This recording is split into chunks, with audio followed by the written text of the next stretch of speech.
की कृपा करें सर।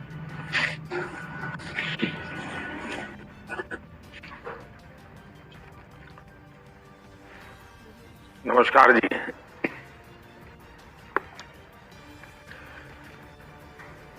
दो 2014 के बाद से भारत में जितने भी बजट आए हैं उनमें एक पैटर्न रहा है। पैटर्न ये है कि हमारी सरकार का हर बजट वर्तमान चुनौतियों के समाधान के साथ ही न्यू एज रिफॉर्म्स को आगे बढ़ाता रहा है। ग्रीन ग्रोथ और एनर्जी ट्रांजिशन के लिए भारत की रणनीति के 3 मुख्य स्तंभ रहे हैं। पहला, रिन्यूएबल एनर्जी का प्रोडक्शन बढ़ाना।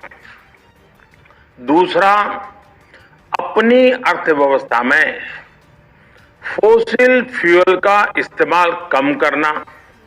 और तीसरा, देश के अंदर गैस बेस्ड इकोनॉमी के तरफ तेज गति से आगे बढ़ना। इसी रणनीति के तहत चाहे इथेनॉल ब्लेंडिंग हो, पीएम कुसुम योजना हो, सोलर मैन्युफैक्चरिंग के लिए इंसेंटिव देना हो, रूफटॉप सोलर स्कीम हो,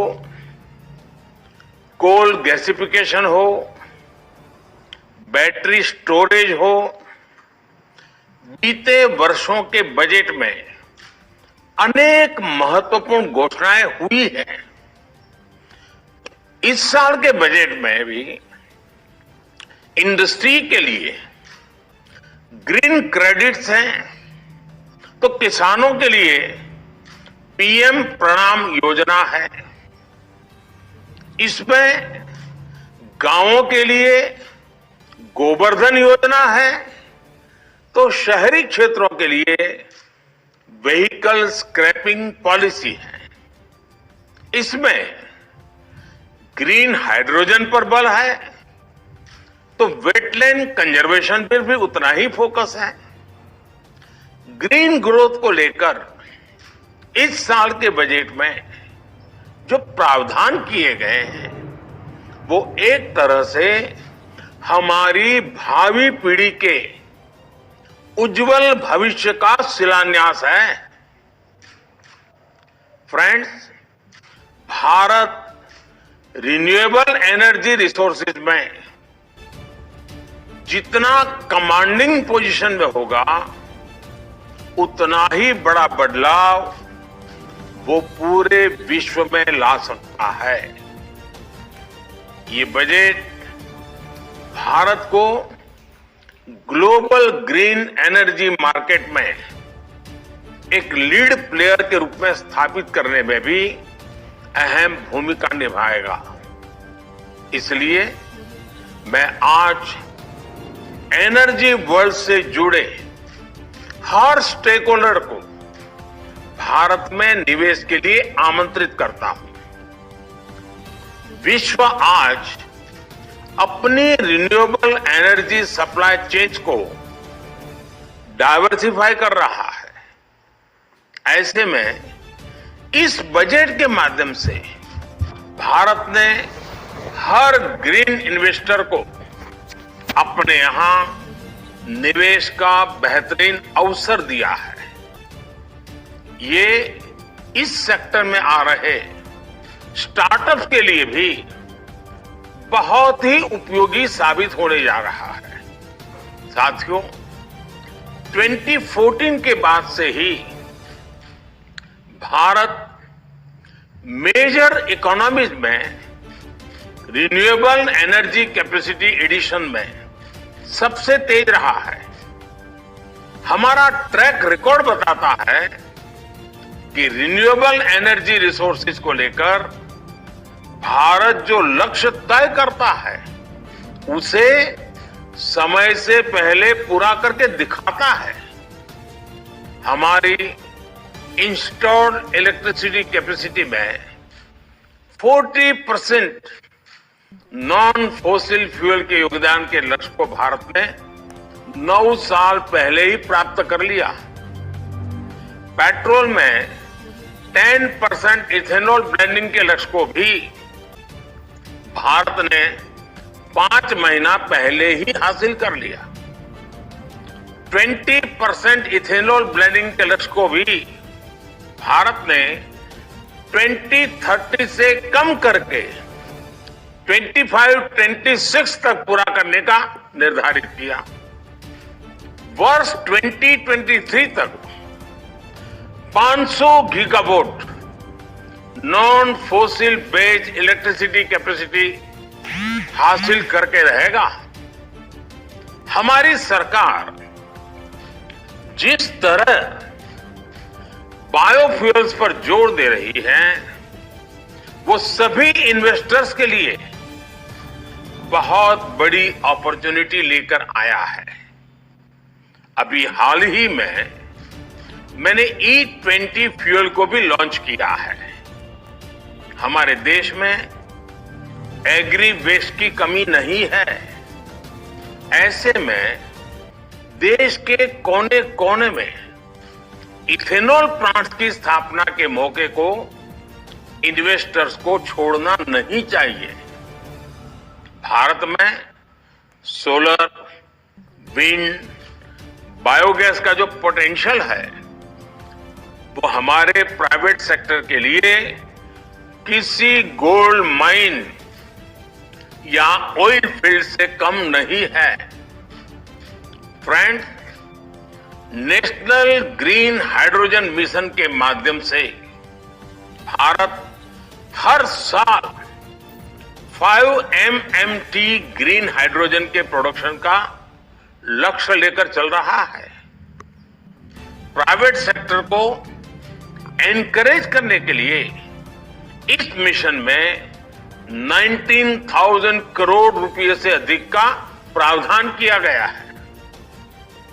ग्रीन हाइड्रोजन के प्रोडक्शन के साथ ही आपके लिए और भी बहुत सारे ऑप्शंस हैं, जैसे इलेक्ट्रोलाइजर मैन्युफैक्चरिंग, ग्रीन स्टील की मैन्युफैक्चरिंग, लॉन्ग हॉल ट्रांसपोर्टेशन के लिए फ्यूल सेल्स के निर्माण में भी इन्वेस्टमेंट की अनेक अपॉर्चुनिटीज आ रही है।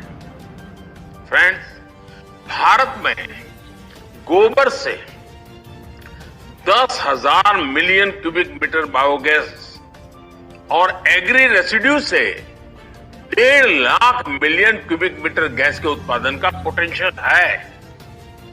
इससे हमारे देश में सिटी गैस डिस्ट्रीब्यूशन में 8% तक का योगदान हो सकता है। इन्हीं संभावनाओं की वजह से आज गोबर्धन योजना भारत की बायोफ्यूल स्ट्रेटेजी का एक अहम कंपोनेंट है।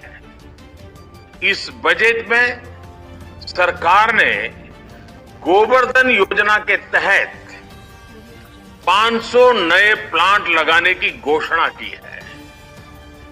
ये पुराने जमाने के गोबर गैस प्लांट की तरह नहीं होते। इन आधुनिक प्लांट्स पर सरकार 10,000 करोड़ रुपए खर्च करेगी। सरकार का वेस्ट टू एनर्जी प्रोग्राम देश के प्राइवेट सेक्टर के लिए, हमारे एमएसएमईज के लिए एक नया मार्केट बना रहा है। गांवों से निकलने वाले एग्री वेस्ट के साथ ही शहरों के म्युनिसिपल सॉलिड वेस्ट से भी सीबीजी का प्रोडक्शन उनके लिए बेहतरीन मौका है। प्राइवेट सेक्टर को उत्साहित करने के लिए सरकार टैक्स में छूट के साथ ही आर्थिक मदद भी दे रही है। साथियों, भारत की vehicle scrapping policy green growth strategy का एक अहम हिस्सा है। व्हीकल स्क्रैपिंग को प्रोत्साहित करने के लिए सरकार ने इस बजट में 3,000 करोड़ रुपए का प्रावधान किया है। आने वाले कुछ महीनों में केंद्र और राज्य सरकार की करीब करीब 3 लाख गाड़ियों को स्क्रैप किया जाना है। ये गाड़ियां 15 साल से ज्यादा पुरानी हो चुकी हैं। इनमें पुलिस जिन व्हीकल्स का उपयोग करती है वो गाड़ियां हैं। खास करके हमारे हॉस्पिटल्स में जो एम्बुलेंस हैं, हमारे पब्लिक ट्रांसपोर्ट के जो बसेस हैं, व्हीकल स्क्रैपिंग आप सभी के लिए बहुत बड़ा मार्केट बनने जा रहा है। ये रीयूज, रिसाइकल और रिकवरी के सिद्धांत पर चलते हुए हमारी सर्कुलर इकोनॉमी को भी नई ताकत देगा।